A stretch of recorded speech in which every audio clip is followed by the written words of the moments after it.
जहां हम लोग आज नेताजी को याद कर रहे हैं, वहीं दूसरी दुखद खबर भी मिली है कि देश के बड़े कारोबारी उद्योगपति रतन टाटा जी भी हमारे बीच नहीं रहे हैं।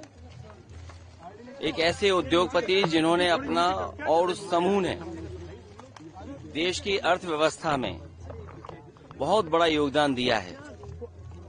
आजादी से पहले और आजादी के बाद से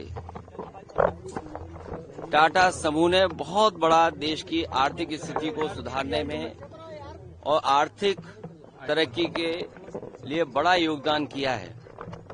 वहीं रतन टाटा जी से व्यक्तिगत रूप से भी हमारे कई बार मुलाकात हुई है। उनकी सोच और उनका विजन यही रहा है कि कारोबार करते समय असूलों के साथ कोई समझौता नहीं। उसूलों से कारोबार करने के लिए और अपने लाभ का समाज के कल्याण के लिए जिस तरीके से उन्होंने लाभ का पैसा लगाया है और लोगों का, आम लोगों का कल्याण कैसे हो, उस दिशा में एक उदाहरण पेश किया। ऐसे उद्योगपति को भी हम लोग याद करते हैं, रतन टाटा जी को। वहीं नेताजी इसी धरती से लड़ करके, इसी धरती से संघर्ष करके, नेताजी इसी धरती पर चोट खा करके धरती पुत्र के नाम से जाने गए और राजनीति के बड़े बड़े उतार चढ़ाव में नेताजी ने समाज को, राजनीति को हमेशा दिशा देने का काम किया। जो समाज में आर्थिक, सामाजिक, राजनीतिक चेतना थी, उसको जगाने के लिए और देश को समाजवादी विचारधारा से जोड़ करके चलने के लिए उन्होंने जो रास्ता दिखाया है, उसी रास्ते पर हम समाजवादी लोग आज चल रहे हैं।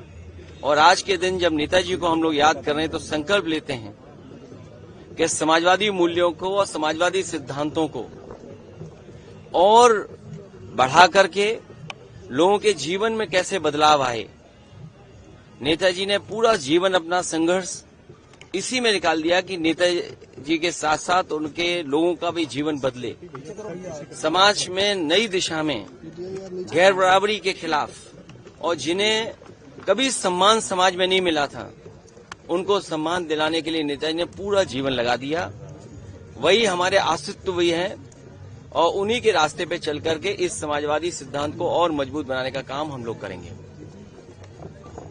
जी, जिस तरह से विधानसभा उपचुनाव है, 10 सीटों पर समाजवादी पार्टी ने 5 प्रत्याशी, आज कांग्रेस का गठबंधन कहां देख रहे हैं? आज समय नहीं है उस पर चर्चा करने का, लेकिन इंडिया गठबंधन समाजवादी पार्टी और कांग्रेस का गठबंधन रहेगा।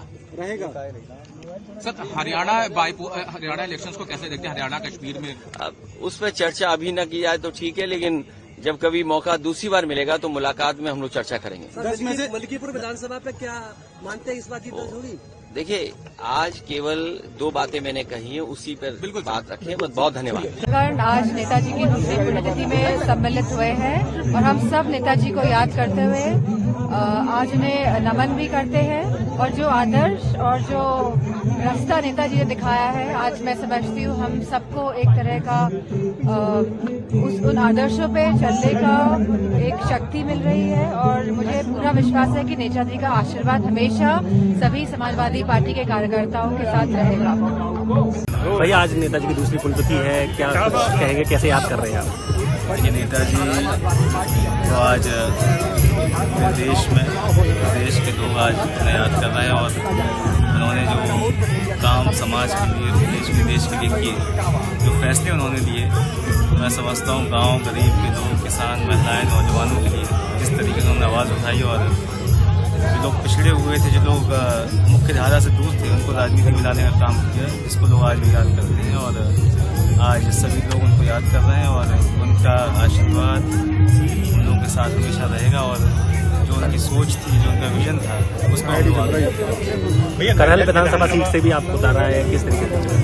करहल विधानसभा का चुनाव संभवतः अगले महीने होगा और पार्टी ने मुझे जो जिम्मेदारी दी है उस पर खरा उतरने का पूरा प्रयास रहेगा। और मुझे उम्मीद है कि कन्हैल के लोग इस बार भी समाजवादी पार्टी को भारी मतों से चुनाव देंगे। भैया कन्हैल विधानसभा में जिस तरह से अखिलेश यादव ने जो बड़ी जीत हासिल की थी, ऐसे में अब आपके लिए कितना बड़ा चैलेंज होगा कि वो जीत मेंटेन की जाए? देखिए ये चुनाव भी राष्ट्रीय अध्यक्ष के चेहरे पर लड़ा जाएगा, क्योंकि उनकी सीट खाली हुई, उन्होंने सीट खाली की और जनता का जो रुझान है वो राष्ट्रीय अध्यक्ष के प्रति समाजवादी पार्टी की बहुत गहरा लगाव रहा, जुड़ाव रहा, और इस चुनाव में भी वोट के माध्यम से वो बीजेपी संघमित्रा मौर्य को ताड़ने की बात कर रही है, असल में कितनी कड़ी चुनौती दे पाएगी? तमाम नाम अभी तक चल रहे हैं और जब कोई प्रत्याशी आएगा तो